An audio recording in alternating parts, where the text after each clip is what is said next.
Russian president Vladimir പുതിന്റെ India സന്ദർശനം ഇതിനോടകം ലോക രാജ്യങ്ങളിൽ വലിയ ചർച്ചയ്ക്ക് വഴിവച്ചിരിക്കുകയാണ്. നമ്മൾ വാർത്തകളിൽ കാണുന്നതിനും അപ്പുറം ഈ സന്ദർശനത്തിന് പിന്നിലെ ചില രഹസ്യങ്ങളും അപൂർവമായുള്ള ചില നീക്കങ്ങളും ജിയോ പൊളിറ്റിക്കൽ ട്വിസ്റ്റുകളുമൊക്കെയാണ് നമ്മൾ ഈ വീഡിയോയിൽ പരിശോധിക്കുന്നത്. അതുപോലെ തന്നെ നമ്മുടെ ചാനൽ സബ്സ്ക്രൈബ് ചെയ്യാത്തവർ അതൊന്ന് പരിഗണിക്കണം. നിങ്ങളുടെ പിന്തുണയില്ലാതെ മുന്നോട്ട് പോകുന്നത് വളരെ പ്രയാസമാണ്. ദയവായി എല്ലാവരും ഇതൊരു അഭ്യർത്ഥനയായി കണക്കിലെടുത്ത് ചാനൽ ഇപ്പോൾ തന്നെ ഒന്ന് സബ്സ്ക്രൈബ് ചെയ്യുക. പുതിന്റെ ഇന്ത്യ സന്ദർശനം ഒരു സാധാരണ ഡിപ്ലോമാറ്റിക് മീറ്റിംഗ് മാത്രമല്ല, ലോകരാഷ്ട്രങ്ങളുടെ ബാലൻസ് മാറ്റിമറിക്കാൻ പോകുന്ന ചില ഹിഡൻ അജണ്ടകളുടെ സൂചനകളും കൂടിയാണ്. ആദ്യം തന്നെ പുതിൻ ഇന്ത്യയിലെത്തിയപ്പോൾ പ്രധാനമന്ത്രി നരേന്ദ്രമോദി നേരിട്ട് എയർപോർട്ടിലെത്തിയാണ് അദ്ദേഹത്തെ സ്വീകരിച്ചത്. ഇത് വളരെ അപൂർവമായ ഒരു ഡിപ്ലോമാറ്റിക് നീക്കമാണ്. സാധാരണയായി വിദേശ രാഷ്ട്ര തലവന്മാരെ സ്വീകരിക്കാൻ ഇന്ത്യൻ പ്രധാനമന്ത്രി എയർപോർട്ടിൽ എത്താറില്ല. Barack Obama, Xi Jinping, Donald Trump തുടങ്ങിയ ചുരുക്കം ചിലർക്ക് മാത്രമാണ് ഈ പ്രത്യേക ബഹുമതി ലഭിച്ചിട്ടുള്ളത്. എന്നാൽ പുതിന്റെ കാര്യത്തിൽ ഇതൊരു സിഗ്നലാണ്. യുക്രൈൻ യുദ്ധത്തിന് ശേഷം പാശ്ചാത്യ രാജ്യങ്ങൾ പുതിനെ ഒറ്റപ്പെടുത്താൻ ശ്രമിക്കുമ്പോൾ ഇന്ത്യയുടെ ഈ നീക്കം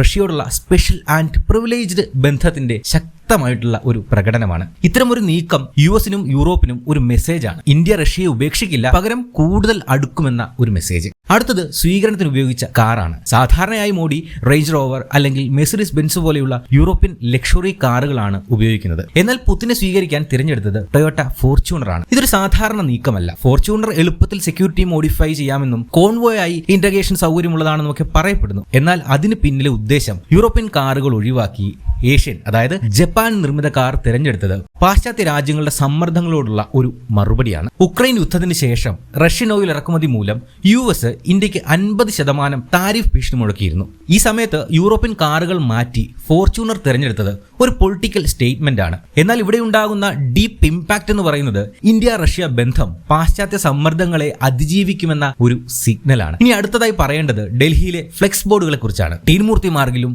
ITC മൗര്യ ഹോട്ടലിന് പുറത്തും മോഡി പുതിൻ ചിത്രങ്ങളുള്ള ബോർഡുകൾ സ്ഥാപിച്ചിട്ടുണ്ട്. എന്നാൽ അതിലൊരു രസം എന്തെന്നാൽ ഇവ ഹിന്ദിയിലും റഷ്യൻ ഭാഷയിലും മാത്രമാണ് എഴുതിയിട്ടുള്ളത് എന്നതാണ്. അതായത് ഇംഗ്ലീഷ് പൂർണ്ണമായിട്ടും ഒഴിവാക്കി. ഇത് ആകസ്മികമായി സംഭവിച്ചതാണ് എന്ന് വിശ്വസിക്കാൻ അല്പം ബുദ്ധിമുട്ടാണ്. കാരണം ഇന്ത്യൻ ഡിപ്ലോമസിയിൽ ഇംഗ്ലീഷ് വളരെ സാധാരണമാണ്, പ്രത്യേകിച്ച് അന്താരാഷ്ട്ര സന്ദർശനങ്ങളിലൊക്കെ. എന്നാൽ ഇവിടെ അത് ഒഴിവാക്കിയത് ഒരു ബോൾഡ് മൂവാണ്. അതിന് പിന്നിലെ കാരണം പാശ്ചാത്യ ഭാഷയെ ഒഴിവാക്കി ഇന്ത്യ റഷ്യ ബന്ധത്തിന്റെ യഥാർത്ഥ മൂല്യം ഹൈലൈറ്റ് ചെയ്യുകയോ അല്ലെങ്കിൽ US യൂറോപ്പ് ഭീഷണികളോടുള്ള ഒരു പ്രതിഷേധമായിട്ടോ കണക്കാക്കാം. അടുത്തത് വിരുന്നിന്റെ കാര്യം. പുതിന്റെ സന്ദർശനത്തിനിടെ രാഷ്ട്രപതി ഭവനിൽ നടന്ന സ്റ്റേറ്റ് ബാങ്ക്വറ്റ് വളരെ ശ്രദ്ധേയമായിരുന്നു. ജോൾ മോമോ, സാഫ്രോൺ പുലാവ്, ബർവാൻ ആലു, ബദാം ഹൽവ തുടങ്ങിയ വിഭവങ്ങൾ പൂർണ്ണ വെജിറ്റേറിയൻ മെനു. ഇതൊരു ഇന്ത്യൻ കൾച്ചർ ഹെറിറ്റേജിന്റെ ഷോക്കേസ് ആണ്. അങ്ങനെ പൂർണ്ണമായും ഭാരതം എന്ന സങ്കല്പത്തിന്റെ എല്ലാ വശങ്ങളും തുറന്നു കാട്ടുന്ന, എന്നാൽ നമ്മുടെ നിലപാടുകളിൽ പിന്നോട്ടില്ലെന്ന ഒരു സന്ദേശവും ലോകത്തിന് മുന്നിൽ ഭാരതം മുന്നോട്ട് വയ്ക്കുകയാണ്. ഏറ്റവും അവസാനമായി ഇതുകൊണ്ടുണ്ടാകുന്ന ജിയോ പൊളിറ്റിക്കൽ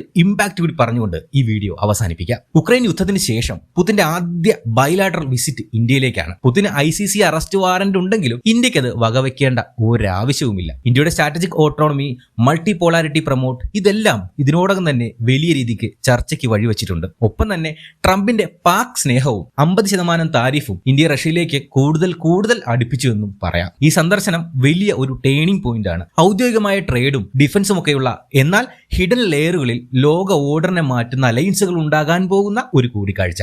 പിന്നെ ആദ്യം പറഞ്ഞത് ഒന്നുകൂടി ആവർത്തിക്കുകയാണ്. നമ്മുടെ ചാനൽ സബ്സ്ക്രൈബ് ചെയ്യാത്തവർ അതൊന്ന് പരിഗണിക്കണം.